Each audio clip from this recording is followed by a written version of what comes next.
চলে এসেছি দক্ষিণ কলকাতা উল্টোডাঙা চত্বরের করবাগান দুর্গা উৎসব কমিটির পূজা প্রাঙ্গণের একদম সামনে। আসুন ঘুরে দেখা যাক তাদের এই বছর কী প্রস্তুতি চলছে দুর্গাপুজোর। মণ্ডপের মধ্যে ঢুকেই চমকে গেলাম, কারণ তারা খুব সুন্দর একটি পরিবেশন করেছেন এখানে, যা চোখে খুব সুন্দরভাবে ফুটে উঠছে।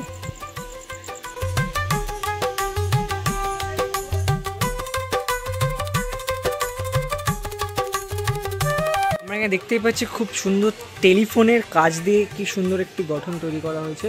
স্ট্রাকচার দেখতে পাচ্ছেন পুরো তার দিয়ে জড়িয়ে টেলিফোন, সমস্ত পুরনো এবং নতুন টেলিফোনের মাধ্যমে তার দিয়ে একদম জড়িয়ে ছিটিয়ে রয়েছে প্যান্ডেলটাতে এই মুহূর্তে, এবং দেখতে এটা খুবই সুন্দর লাগছে। আমরা যদি আস্তে আস্তে ভেতর দিকে যাই, দেখতে পাবো এখানে আলোর খেলা রয়েছে, খুব সুন্দরভাবে আলো দিয়ে চারিদিকটা ফুটিয়ে তোলা হচ্ছে, এবং দেয়ালে খুব সুন্দরভাবে টেলিফোন লাগানো রয়েছে, আমরা দেখতেই পাচ্ছেন।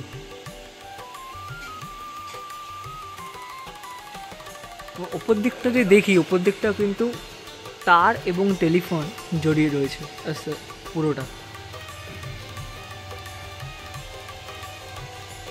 চারিপাশটা কিন্তু এখন টুকটাক অনেক কাজ চলছে, কারণ দেখতেই পাচ্ছেন চারিদিকে ছড়িয়ে ছিটিয়ে রয়েছে এবং আলোর মাধ্যমে এটি খুব সুন্দর ফুটে উঠেছে।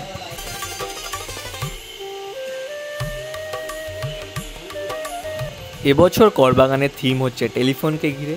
তো আমরা দেখতে পাচ্ছি পুরনো যুগের এবং নতুন যুগের এই সব টেলিফোন ল্যান্ডলাইনগুলো, যে ফোনগুলো যেগুলো প্রায় ইউজই করা হয় না, সেগুলো দিয়েই সমস্তটা প্যান্ডেল করা হয়েছে।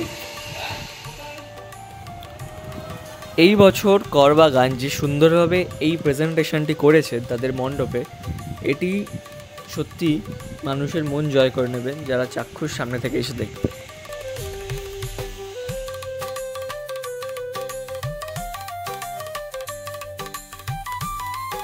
ওপর দিকে কিন্তু এখন অনেক কাজ বাকি এই মুহূর্তে দেখতে পাচ্ছি, বাট নিচের দিকের কাজ প্রায় সম্পূর্ণ হয়ে এসছে এন্ট্রি দিক থেকে।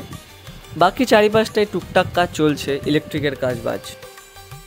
আসুন এবার আমরা দেখে নিই দুর্গা মায়ের প্রস্তুতির কিছু মুহূর্ত।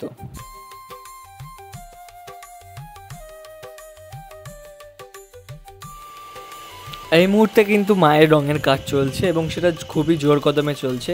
করবাগান কিন্তু প্রত্যেক বছরই মায়ের যে রূপ, যে প্রতিমার যে রূপ, সেটা খুব সুন্দরভাবে ফুটিয়ে তোলে। এই বছরও কিন্তু তাই মনে হচ্ছে তারা করতে চলেছে।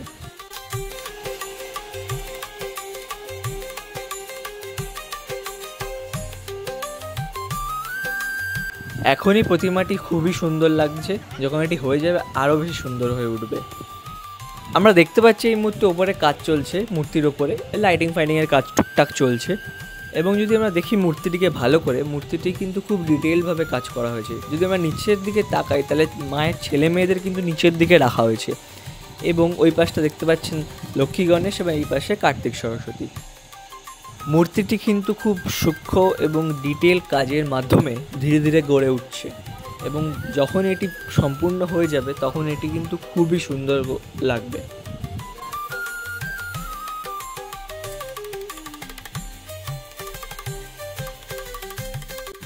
উইদাউট লাইটস আপনাদেরকে দেখাচ্ছি, দেখুন কি ডিটেল কাজকর্ম করা রয়েছে।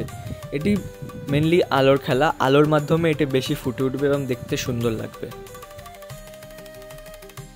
চারিদিকটা যদি আপনারা দেখেন, প্রচুর টেলিফোন এবং তারের মাধ্যমে এই প্যান্ডেলটি গড়ে উঠেছে, এবং এটি লাইটসেই কিন্তু খুব ভালো লাগছে এবং লাগবে। তো আপনাদের তুলে ধরলাম করবাগান সার্বজনীন দুর্গোৎসব কমিটির টেলিফোন নিয়ে যে থিম, তার কিছু প্রস্তুতি পর্ব। দেখা হচ্ছে পরবর্তী প্রস্তুতি পর্বে। নমস্কার।